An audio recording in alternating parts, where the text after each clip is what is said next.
तर आज आपण बनवूया हरभऱ्याच्या हिरव्या पानांची भाजी. सर्वप्रथम भाजी स्वच्छ धुवून घेतली आणि मग मी उकळलेल्या पाण्यामध्ये ही भाजी ॲड करून थोडा वेळ शिजवून घेतली.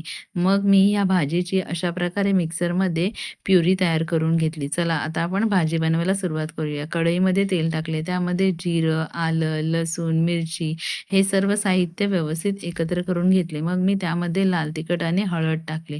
परत एकदा हे सर्व साहित्य एकत्र करून घेतले आणि त्यामध्ये बेसन ॲड केले.